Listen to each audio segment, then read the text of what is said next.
Assalamualaikum warahmatullahi wabarakatuh. Saya Dr. Gigi S. Oktiara, spesialis kedokteran gigi anak dari Fakultas Kedokteran Gigi Universitas Sumatera Utara.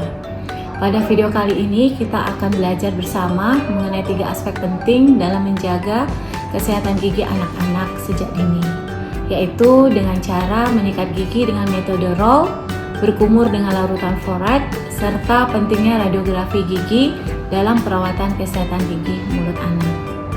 Metode menyikat gigi dengan teknik roll dirancang khusus untuk membersihkan gigi secara optimal dan menjaga kebersihan area dari gusi anak. Teknik ini membantu anak-anak menyikat gigi dengan lebih efektif, mencegah penumpukan plak dan menjaga kesehatan gigi sejak dini. Berkumur dengan larutan fluoride berperan penting dalam memperkuat enamel gigi dan mencegah karies. Penggunaan larutan fluoride dengan panduan yang tepat sangat bermanfaat untuk melindungi gigi anak, terutama mereka yang beresiko tinggi mengalami masalah gigi. Radiografi gigi untuk anak berperan penting dalam mendeteksi dan mengidentifikasi masalah gigi yang tidak terlihat. Indikasi radiografi kedokteran gigi pada anak meliputi mengidentifikasikan karies atau gigi yang rusak, menilai perkembangan gigi permanen dan mendeteksi gigi yang tidak erupsi, melihat posisi dan kondisi gigi setelah trauma, mendeteksi adanya kelainan pada jaringan keras dan lunak di sekitar gigi, dan menilai perkembangan serta pertumbuhan rahang. Radiografi gigi yang aman dan sesuai standar memberikan dukungan penting dalam diagnosis dini serta perawatan yang tepat bagi kesehatan gigi anak. Semoga informasi ini bermanfaat dalam menjaga kesehatan gigi anak-anak dengan cara yang optimal dan aman. Apa sih metode roll itu? Langsung aja yuk kita lihat penjelasannya. Metode roll sering kita sebut dengan metode merah, di mana merah menunjukkan gusi dan putih adalah gigi. Jadi, metode roll dimulai dari gusi ke arah gigi. Kelebihan metode roll yaitu metode ini dianggap dapat membersihkan plak ataupun sisa kotoran makanan yang menempel pada gigi dengan baik dan juga dapat menjaga kesehatan gusi dengan baik. Pertama, letakkan ujung bulu sikat dengan posisi mengarah ke gusi. Kemudian, sebagian bulu sikat digerakkan perlahan-lahan sehingga kepala sikat gigi bergerak membentuk lengkungan melalui permukaan gigi dan bulu sikat dapat mengikuti kontur gigi. Sikat harus digunakan seperti sapu dan bukan seperti menggosok. Pada anak, dapat diinstruksikan setiap sektan kecil untuk menghitung 8-10 di dalam hati agar anak menyikat giginya tidak terburu-buru, sehingga anak dapat menyikat gigi selama minimal 2 menit. Cara ini dapat dilakukan pada semua bagian lengkung gigi, pada bagian depan dan juga bagian samping sebelah kiri. Kemudian untuk rahan bawah juga dilakukan hal yang sama. Bulu sikat mengarah ke gusi dan digerakkan perlahan membentuk lengkungan melalui permukaan gigi. Lakukan hal yang sama untuk bagian depan dan juga samping. Untuk bagian dalam, kita juga dapat melakukan cara yang sama. Bagian kepala sikat gigi diletakkan sejajar dengan tinggi gigi. Dan lakukan hal yang sama untuk bagian samping sebelah kanan. Pada bagian oklusal, bulu sikat dapat dilakukan gerakan maju dan mundur. Dan untuk bagian depan belakang gigi, lakukan hal yang sama dari gusi menuju ke gigi. Pada bagian dalam rahang atas, lakukan hal yang sama. Kepala sikat gigi diletakkan sejajar dengan permukaan gigitan. Lakukan hal yang sama pada bagian depan, dari gusi ke gigi, dan bagian samping kiri. Untuk oklusal, lakukan gerakan maju dan mundur. Dan sikat lidahnya sebanyak 3 kali.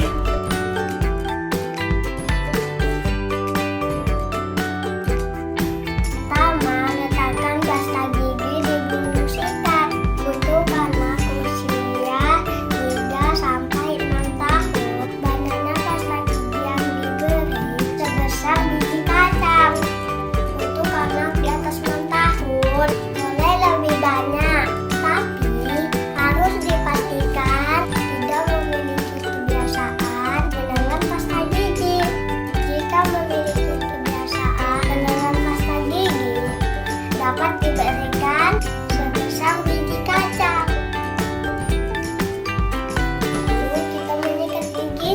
Oh iya, setiap segmen kecil dapat kalian hitung 8-10 di dalam hati supaya menyikat giginya tidak buru-buru.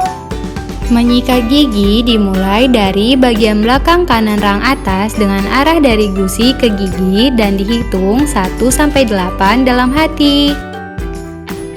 Kemudian beralih ke daerah depan atas dengan arah yang sama dihitung 1-8 dalam hati.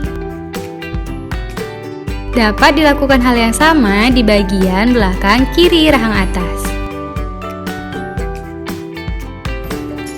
Dilanjutkan menyikat gigi ke daerah belakang kiri rahang bawah dengan arah dari gusi ke gigi dihitung 1-8 dalam hati.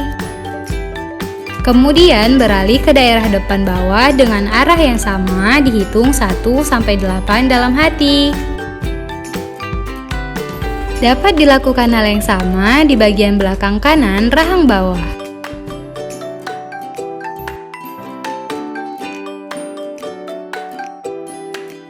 Sikat juga daerah belakang bagian dalam kanan rahang bawah dari arah gusi ke gigi dan hitung 1-8 dalam hati. Beralih ke daerah depan bagian dalam rahang bawah dengan arah yang sama juga dihitung 1-8 dalam hati. Dapat dilakukan hal yang sama di daerah belakang bagian dalam kiri rahang bawah.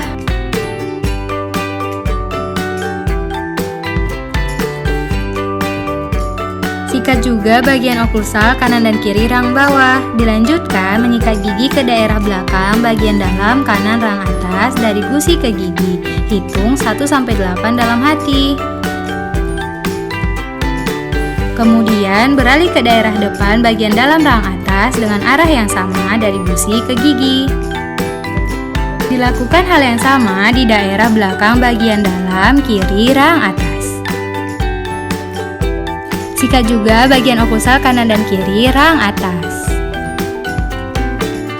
Sikat lidahnya sebanyak 3 kali. Sekali saja ya, supaya telur yang ada di pasta gigi dapat menyerap dengan baik.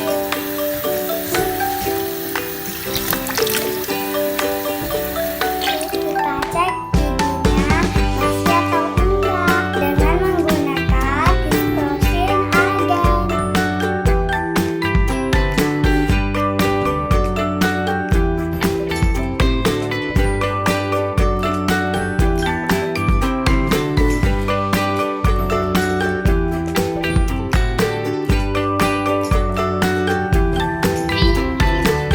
Masih ada warnanya di gigi, berarti belum sikat giginya.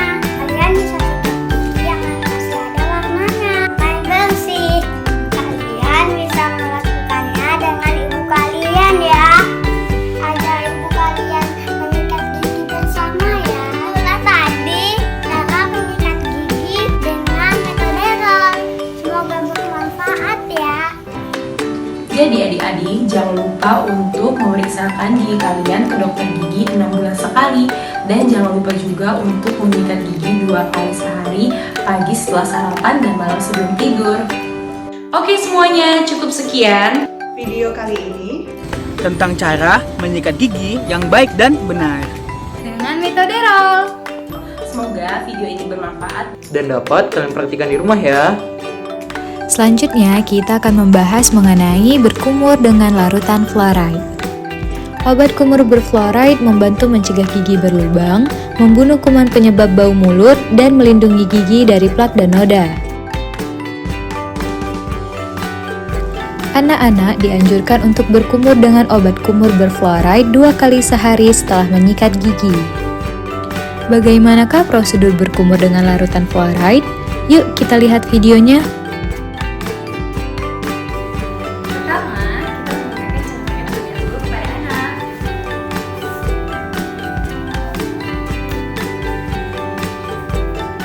Kemudian kita instruksikan kepada anak untuk melakukan prosedur berkumur. Tadi akan berkumur dengan menggunakan flor. Nah, jadi nanti ketika berkumur, kakak bilang mulai, adik mulai. Dan ketika kakak bilang stop, adik stop ya. Dan kita berkumur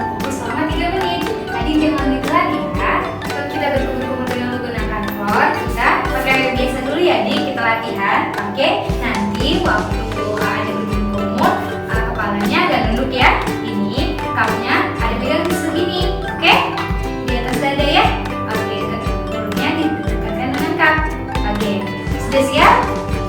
Mulai. Duduk sayang.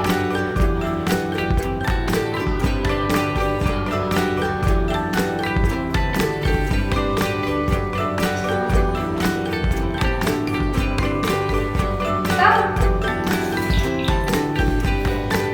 Oke, sekarang kita berkumur yang sudah dilakukan dengan form. Oke, jangan ditelan ya, seperti yang tadi ya. Oke, 1, 2, 3, mulai.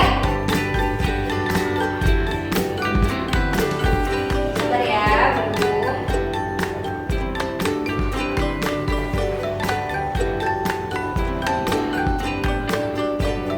Ke seluruh mulutnya ya sayang. Oke, stop. Selanjutnya kita lihat jumlah air, apakah jumlah airnya sama seperti tadi sebelum dikumur. Apabila jumlah airnya sama atau tetap seperti yang ditandai pada sebelumnya, maka kumurnya sudah berhasil. Apabila airnya berkurang, itu tandanya anak tertelan oleh larutan for atau anak menelan larutan fornya. Nah, bagaimana cara mengatasinya? Caranya, anak bisa diberikan susu agar dapat menetralisir for yang tertelan pada anak. Selanjutnya, kita akan membahas mengenai radiografi gigi pada anak. Apa itu radiografi gigi? Radiografi gigi merupakan sarana pemeriksaan untuk melihat kondisi rongga mulut yang tidak dapat dilihat dari pemeriksaan penis ataupun secara visual. Pemeriksaan radiografi gigi merupakan pemeriksaan penunjang diagnostik termasuk pada kasus pasien anak.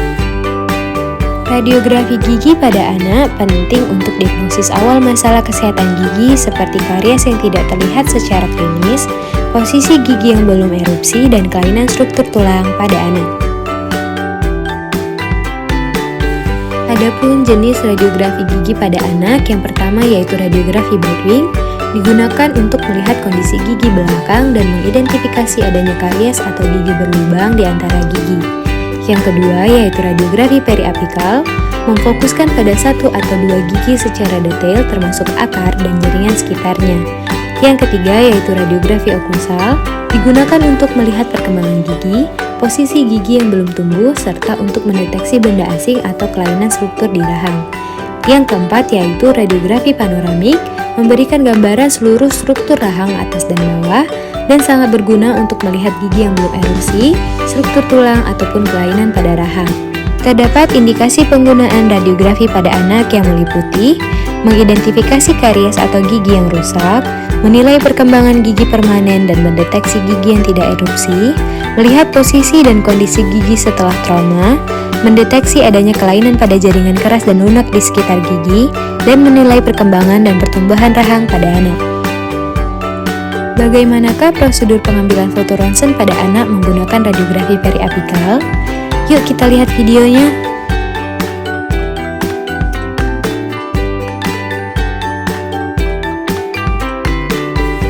Operator memakaikan apron kepada pasien anak.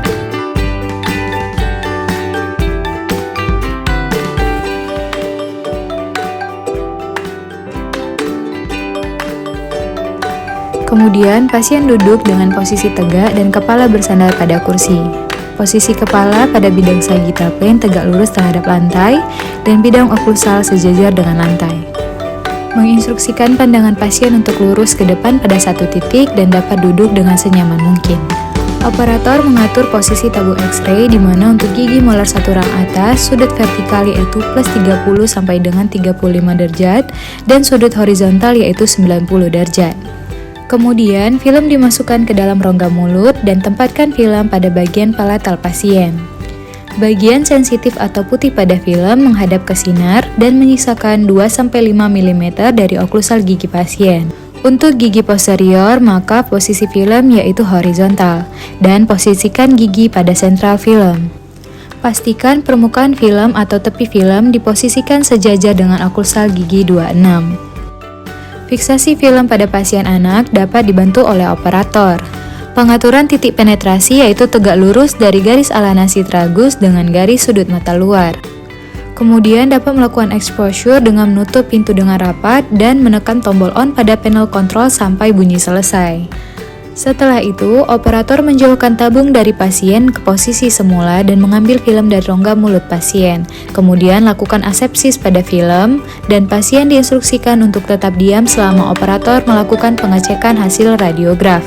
Jika hasil radiograf baik dan dapat diinterpretasi, pasien dipersilahkan untuk keluar dari ruangan. Operator melakukan asepsis pada apron pasien dan melepaskan apron pasien, dan menginstruksikan pasien dan juga wali pasien untuk menunggu hasil foto di ruang umum. Setelah hasil radiograf keluar, maka dapat dilakukan penilaian terhadap kualitas radiograf, di mana penilaian tersebut yang pertama yaitu posisi objek tercakup sesuai dengan tujuan pembuatan radiograf.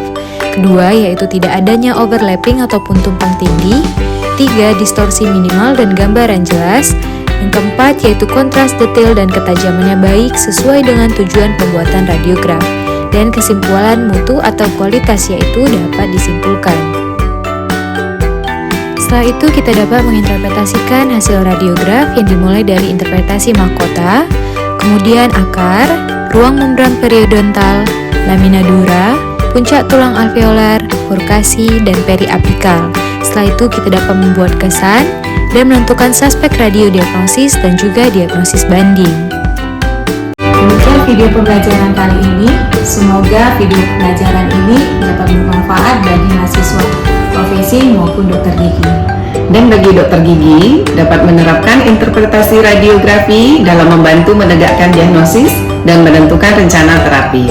Sampai bertemu di video pembelajaran berikutnya. Salam sehat. Terima kasih. Dadah.